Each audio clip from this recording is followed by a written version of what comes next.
আসসালামু আলাইকুম। আজকে চলে আসলাম বাংলাদেশ ভার্সেস শ্রীলঙ্কার এশিয়া কাপ ম্যাচ দেখার জন্য। আজকে অনেক গুরুত্বপূর্ণ একটা ম্যাচ রয়েছে, বাংলাদেশের সাথে অনেক দর্শক রয়েছে, বিশেষ করে শ্রীলঙ্কান এবং বাংলাদেশের অনেক দর্শক রয়েছে। চলেন আমরা আজকে ম্যাচটা দেখবো এবং বিভিন্ন কিছু দেখবো, দর্শকরা কি বলতেছে, ফ্যান ফলোয়ার কি বলতেছে। আমার সাথে সাথে দেখতেছেন শ্রীলঙ্কার ফ্যানরা আসতেছে, এরকম বাংলাদেশের ফ্যানরা চলতেছে, সবাই একসাথে যাচ্ছে স্টেডিয়ামে খেলা দেখার জন্য। খুবই সুন্দর একটা stadium, Abu Dhabi international cricket stadium, দেখার মতো একটা জায়গা। আমাদের বাংলাদেশে একজন ফ্যান দেখেন আমাদের সাথে যাচ্ছে, ওনারা বাংলাদেশ জিতবে জিতবে বলে স্লোগান দিচ্ছে, তা আশা করি বাংলাদেশ জিতবে। দেখি দেখা মিলে গেল বাংলাদেশের জাতীয় চ্যানেলগুলোর সাংবাদিকবৃন্দরা, তারা ইন্টারভিউ নিচ্ছে, মানুষের কাছ থেকে জানতে চাচ্ছে, অনুভূতিগুলো জানতে চাচ্ছে যে কিভাবে খেলাটা দেখবে। একজন বৃদ্ধ ফ্যান কিভাবে জাতীয় পতাকা নিয়ে বাংলাদেশের খেলা দেখতেছে, খুব অসাধারণ, সবার উল্লাস শুধু।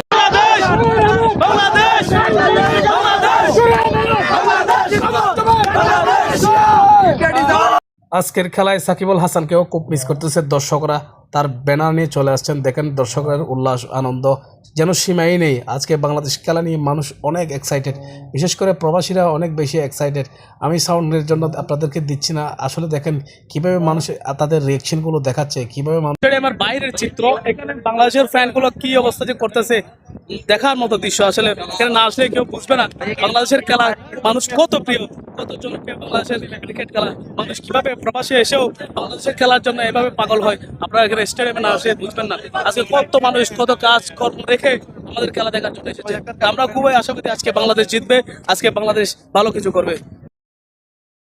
তাই আমিও জাতীয় পতাকা নিয়ে, বাংলাদেশের পতাকা নিয়ে খুবই আনন্দ উল্লাস করলাম, নিজেই হারিয়ে দিতে যাচ্ছিলাম বাংলাদেশের পতাকার সাথে। আসলে দেশে থাকলে জিনিসটাকে খুবই বেশি মিস করি। আপনারা যদি কখনো প্রবাসী হন তখন বুঝবেন দেশের বাইরে থাকলে দেশের প্রতি ভালোবাসা, দেশের খেলার প্রতি ভালোবাসা কীরকম।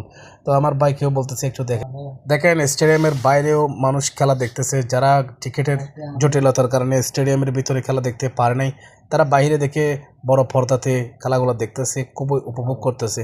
আমরাও অনেকক্ষণ উপভোগ। বাংলাদেশ যখন খেলে তখন শুধু 11 জন নয়, সেটা 18 কোটি মানুষের খেলা। এই মানুষ যেন এই মাঠে খেলে, যারা 11 জন প্রতিনিধিত্ব করে জাতি বাংলাদেশের জন্য এক আশা নিয়ে, স্বপ্ন নিয়ে আমরা বাংলাদেশ ক্রিকেট খেলা দেখতে এসেছি। আমাদের আশা আজ বাংলাদেশ জিতবে, আজ বাংলাদেশ জয় ছিনিয়ে নিয়ে আসবে এবং এশিয়া কাপের এইবারের ট্রফিটা বাংলাদেশের হবে। শুভকামনা রইল প্রিয় বাংলাদেশ টিমের জন্য। জানি বাংলাদেশ পারবে, তুমিও।